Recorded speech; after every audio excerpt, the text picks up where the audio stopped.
Shalom uvracha à tous nos amis et à tous ceux et celles qui nous écoutent parmi toutes les nations, et ils sont très nombreux. Et je les remercie pour tous les commentaires gentils, non agressifs, et car c'est très important de partager avec tout le monde la lumière de Dieu, la lumière unique de Dieu, la Torah. Nous sommes là la veille d'un mois tellement important, tellement puissant, de par d'abord la beauté et la merveille du monde. La nature reprend un petit peu son sourire, surtout après ce confinement exagéré d'ailleurs, 2 mois et demi, enfermé dans une maison, enfermé à l'intérieur de soi. Enfin, il y a une fin à tout. Et j'ai tellement faim de vous donner tout ce que je voulais vous dire dans cette période où nous allons rentrer dans le mois le plus beau, le plus grand de l'année. Le don de la Torah. Le mois de Sivan. Mais je vais aller direct à la source de mes propos, enracinés dans les mots M-O-T-S pour guérir plusieurs mots M-A-U-X.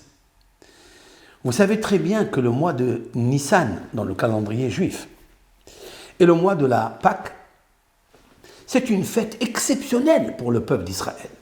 Jadis, dans l'histoire, 210 ans, esclaves du Pharaon, dans le creuset égyptien, une souffrance atroce. Pas seulement une souffrance corporelle, mais une souffrance surtout du cœur, de l'âme, de la foi. Et le peuple d'Israël est sorti quand même de là. Donc c'est un mois où on célèbre le 15 Nissan en hébreu.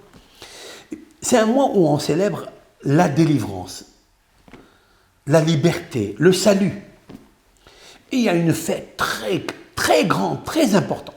Et des dépenses pécuniaires énormes. Mais le peuple d'Israël a un souvenir. Un grand souvenir, c'est celui d'être dans l'esclavage. Et j'aime bien ça parce que toutes ces dépenses-là, on gardera toujours un excellent souvenir. Et on verra toujours les sous venir. Tout ce que tu dépenses est déjà calculé dans le ciel pour te le récompenser. C'est écrit dans le traité Rosh Hashanah que l'Éternel rembourse toutes les bourses que tu as dépensées pour la fête, pour les fêtes, pour le Shabbat. Ne t'inquiète pas.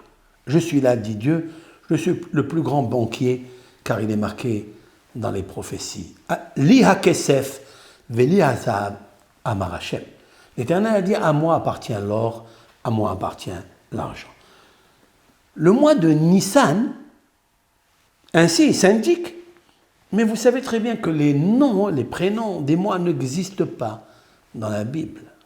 Dans la Torah, vous ne trouverez pas le mois de Nissan, c'est le mois de Pessah, c'est-à-dire la Pâque.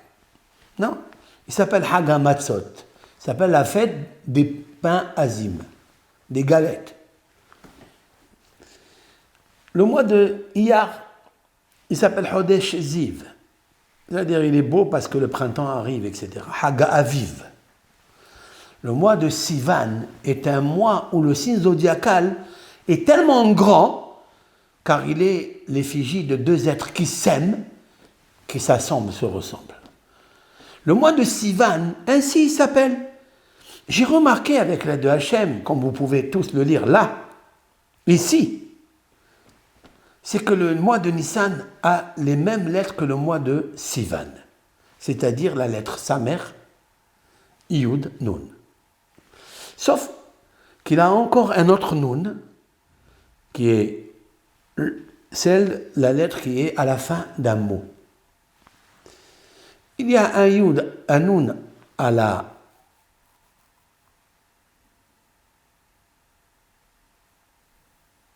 au début d'un mot ou au milieu d'un mot, Et il a aussi une lettre qui est à la fin d'un mot. Nisan. Au début, il y a un nun, à la fin, il y a un nun. Mais les trois lettres principales que je retiens, le Samer, le Yud et le Nun. 50 jours après, c'est ça le message du Nun à la fin, parce que 50 jours après, le peuple d'Israël a reçu la Torah le mois de Sivan. Il s'est préparé comme un garçon qui est fiancé attend de se marier avec sa femme. La femme, c'est la Torah, la femme, c'est celle qui va lui apporter le plus grand réconfort, la chaleur, l'intelligence, la Torah. Voilà pourquoi le mois de Nissan, il a un Nun à la fin pour nous dire prépare-toi, 50 jours pour recevoir la Torah en Sivan. Quand est-ce que nous avons reçu la Torah? 50 jours après. Mais quel jour? Le 6 du mois de Sivan. Le 6 du mois de Sivan est inscrit justement dans le mois de Sivan, dans le nom de Sivan. Comment on écrit le mois de Sivan? Comme ça. Samer, Yud, Vav, Nun. J'ai ici les trois lettres Samer, Yud, Nun, comme le mois de Nissan, en ajoutant une autre lettre qui est le Vav. Le Vav est l'article de conjonction de coordination. Le Vav est la valeur numérique du chiffre 6. C'est le 6e jour que nous recevons cette Torah. Cependant, le mois de Sivan est né dans la création du monde, dans les 12 mois et les 12 signes zodiacaux, avant l'être humain. Et avant 2026 générations après le don de la Torah. Ce qui veut dire que l'Éternel a déjà synchronisé un homme, un peuple, qui va être en Égypte. Il va sortir le mois de Nissan, 50 jours après recevra la Torah le mois de Sivan, le 6 Sivan. Et le signe zodiacal est très important parce que qui s'assemble se ressemble le peuple d'Israël, c'est vraiment pour la première fois, alors qu'il est toujours en dispute. Il a voyagé 42 pérégrinations, voyages, et il s'est disputé à toute longueur de ses voyages, sauf une seule fois. Et ça restera dans les annales, dans les archives, dans l'histoire du monde, que le 6 Sivan, vraiment, le signe zodiacal, d'en haut, l'effigie spirituelle, je ne parle pas du cosmos, je parle de celui d'en haut, a vraiment rassemblé le peuple d'Israël, parce qu'ils s'assemblaient, ils se ressemblaient. Et là, ils ont mérité le don de la Torah. Point à la ligne. Je voudrais faire une référence très très importante pour notre époque, notre génération qui a vécu véritablement le confinement à cause d'un virus corona. Ce corona-là, c'est une couronne. En fait, la couronne, c'est la Torah. Le Keter, en hébreu, Keter, qui veut dire couronne. Nous avons reçu 10 commandements et nous allons les lire le 6 Sivan pendant la fête de Pentecôte, de Shavuot. Shavuot parce que c'est l'explication ou la signification des semaines. Nous avons compté 7 semaines, nous sommes en train de compter, nous allons finir le 6 Sivan et là, nous allons recevoir la Torah. Nous allons lire les 10 commandements. Nos sages font remarquer qu'à partir de la lettre Aleph, c'est-à-dire la lettre qui désigne le mot Anori, puisque les 10 commandements commencent comme ça. Anori Hashem Elohecha, je suis l'Éternel, ton Dieu, ton Créateur. Tu t'as fait sortir d'Égypte, etc. Depuis la lettre Aleph, qui commence le mot Anori, jusqu'à la lettre Lerecha, c'est-à-dire qui consiste dans le commandement de dire il t'est interdit, toi, de regarder le champ de ton camarade, de le convoiter, de le jalouser, la femme de ton camarade, le bœuf de ton camarade, et tout ce qui appartient à ton camarade. Et la Torah nous dit comme ça, les re'echa, à ton camarade. Depuis le Aleph de Anochi, la lettre 1 qui désigne le Aleph, jusqu'à la lettre Chaf qui désigne les re'echa, à ton camarade, il y a 620 mots. 620 mots est la valeur numérique Keter, la couronne. Qu'est-ce que fait la couronne de Dieu? C'est de lui obéir et de faire attention à ce qui appartient à ton camarade. Point à la ligne. Il est le Dieu unique. Tu veux lui mettre une couronne? Ne prends pas la couronne de ton camarade. La femme de ton camarade, c'est sa couronne. Le bœuf de ton camarade, c'est sa couronne. Le champ de ton camarade, c'est sa couronne. Ne lui prends pas. Si, pour notre époque, si tu ne fais pas attention à ça, alors je vais envoyer un virus, pas de n'importe où. Je vais l'envoyer d'un pays qui s'appelle Sin. Sin, dans la graphie du mot, correspond avec les lettres de Sinaï, de Nissan et de Sivan. Les 3 lettres dont je vous ai parlé, Samer, Yud, Nun. Il nous faut faire très attention à ça. Maintenant, je vais vous dire un grand hidouche. Comment on pourra éviter pour les pandémies suivantes qui vont arriver? Parce que nos sages, ce n'est pas la première fois qu'ils nous parlent des pandémies de peste ou de lèpre. Le dévers, l'épidémie a existé depuis longtemps. Et la première épidémie, elle s'est acharnée dans l'Égypte dans la 5e plaie. J'ai déjà expliqué cela. Ce que je voudrais ajouter, c'est que l'Éternel a dit à Moshe de dire au Pharaon, Hine yad Hashem hoya b'miknecha, basadeh, b'hamorim, b'gemalim. L'Éternel va envoyer la main forte pour envoyer le dévers kaved meod. Le dévers kaved, c'est-à-dire une épidémie, la peste qui est très puissante. J'allais même faire un jeu de mots pour notre génération. Là est déjà une prophétie de dévers Covid meod. Kaved, Chaf, Bet, Dalet ressemble un petit peu au nom qui est sorti par les scientifiques, mais il ne sort jamais par les hommes. Il est prononcé directement par le firmament céleste. Il s'écrit Covid, Kaved Meod, comme ça il va s'appeler. Maintenant, écoutez bien cette nouveauté que Hachem, il m'a envoyé, ça fait fort longtemps, concernant une histoire dans l'histoire juive, et surtout du roi Heskiyahu. Heskiyahu Amelech, descendant de Juda, à l'époque de Sanheriv. Sanheriv étant un roi très musclé, très armé, a alarmé le roi Heskiyahu qu'il allait venir avec des fantassins, des cavaliers, la plus grande armée de l'époque syrienne, Melech Ashur, et qui allait envahir et conquérir Jérusalem.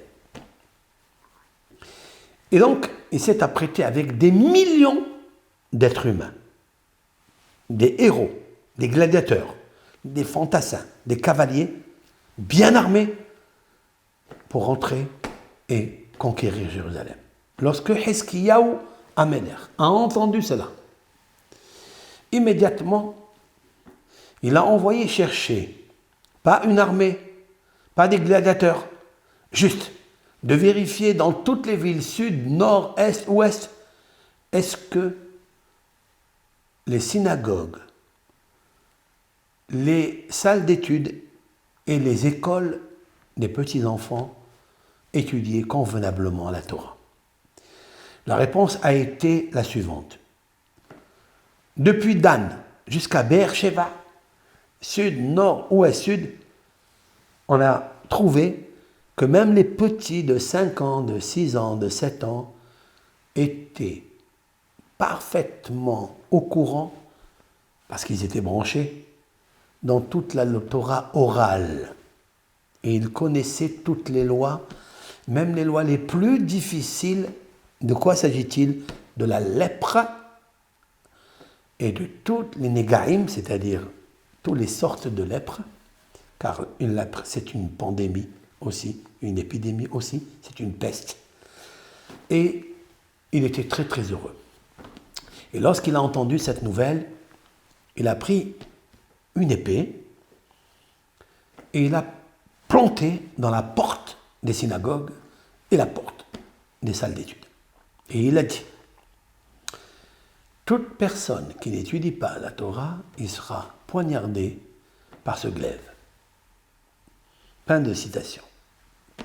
Je voudrais savoir, je voudrais connaître le secret intime, caché, d'une seule chose.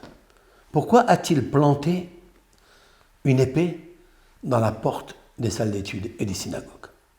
Pourquoi on n'a pas écrit un écriteau, tout court? J'ai besoin de planter une épée. Et qu'est-ce qu'il dit? Que tout celui qui n'étudie pas la Torah, il sera poignardé par l'épée. De quoi s'agit-il? Bien sûr que s'ils ne font pas ça, la Torah ne va pas protéger. Et si elle ne va pas protéger, Sancheriv, avec son armée, qui viennent avec des armes, des épées, des lances, ils vont poignarder chaque Ben Israël, chaque juif qui était là. Et l'Éternel a envoyé un ange. Puisque le peuple d'Israël a accompli l'étude de la Torah protège. Quand tu l'étudies, et après avoir étudié, l'Éternel a envoyé un ange qui a strangulé, littéralement, étouffé, littéralement, toute l'armée de Sancheriv. Il n'est pas resté un homme vivant. Avec quoi il a fait ça? Ça, je ne sais pas. Mais je sais qu'il a dû envoyer un virus tellement fort pour l'insuffisance respiratoire. Et dans la nuit, ils sont morts par la maguefa, par l'épidémie. Chaque fois qu'on parle d'une épidémie, c'est un virus qui tue la respiration, certes. Maintenant, je voudrais, avec vous donner mon hidouche, ma nouveauté, mon invention dans le texte. Qu'est-ce qu'il a vu, Hiskiaou, le roi, pour planter cette épée dans les portes des synagogues et du Beth Midrash? Qu'est-ce qu'il a vu? Vous savez ce qu'il a vu? Il a analysé le nom de Sancheriv. Sancheriv, ainsi est son nom, je ne l'ai pas inventé. C'est son histoire, c'est son archive. Son prénom est comme ça. Mais pourquoi il est comme ça? J'ai déjà dit que Dieu, c'est lui qui donne les noms et les prénoms aux êtres humains. À travers ces prénoms, nous pouvons vérifier toute notre vie à l'intérieur, tout ce qui va se passer. Celui qui connaît les codes de la balance des prénoms par les lettres, ben c'est un être Superman. Et nos sages disent que Rabbi Meir Baalanes connaissait exactement le poids, la légèreté, le feu, l'air, l'eau et la terre que contient chaque prénom, donc chaque corps humain et chaque âme. Rabbi Meir Baalanes. En fait, dans le nom de Sancheriv, il y a deux noms qui s'inscrivent comme ça. Sinaï, Horev. Sinaï, c'est le mont Sinaï, là où nous avons reçu la Torah. Mais il a un autre nom. Il s'appelle Midbar Horev. Sancheriv, en fait, c'est la composition de deux noms qui sont les mêmes, à le même endroit, dans le désert, là où le peuple d'Israël a reçu la Torah. C'est-à-dire Sinaï, Horeb. Lorsque Hiskiyahu, le roi Hiskiyahu a médité, analysé le nom de Sanheriv, il a pris une épée, parce que dans Sanheriv, il y a l'épée, Herev. C'est vrai que c'est Horeb, mais il y a aussi une épée qui s'appelle Horeb, Herev. Herev, c'est l'épée. C'est la traduction vraiment du mot Herev. Il a planté dans la porte de Sinaï, car toutes les synagogues qui étudient la Torah, qui prient à l'Éternel, toutes les salles d'études remplies de livres de Torah, nous avons reçu où? À Sinaï. Donc chaque Beth Midrash, chaque salle d'études, chaque librairie où comporte des livres, et surtout la synagogue où il y a l'arche, où est déposée 304 805 lettres du Sefer Torah que nous avons reçu au mont Sinaï. Ça s'appelle Sinaï. Donc pour annuler les forces négatives de l'armée de Sanheriv, il fallait planter un Herev dans Sinaï. Et il a dit, tout celui qui n'étudie pas l'épée, il n'aura pas la paix. Et il sera poignardé par l'épée. Il y a une seule et unique force qui peut sauver le peuple d'Israël. La Torah et la Torah et la Torah et la Torah sont en étude de la Torah. Toute maison où il y a une bibliothèque, une librairie, il y a des livres de Torah, français, hébreu, espagnol, dans les 70 langues aujourd'hui, et qui étudient la Torah et qui répandent la Torah autour d'eux, dans leur famille, dans leur maison, l'épée de l'ange de la mort ne rentre pas. Ne rentre pas. Qui m'a appris ça? Sanheriv. Hiskiyahu Amelech. Il m'a appris que pour contrecarrer les forces négatives de Sanheriv, il faut Sinaï et Horeb. Alors le Herev de Sanheriv, l'épée de Sanheriv, ne tuera personne. Fin de citation.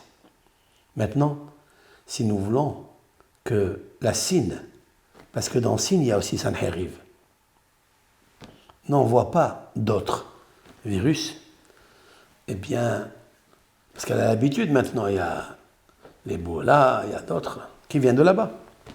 Et en fait, ils viennent toujours de là-bas, pourquoi? Sine, Sinaï, Sinaï, Sinaï, Sine, Sinaï, Sinaï, Sine. Faites attention à Sinaï, il y a Kadosh Baruch Hu.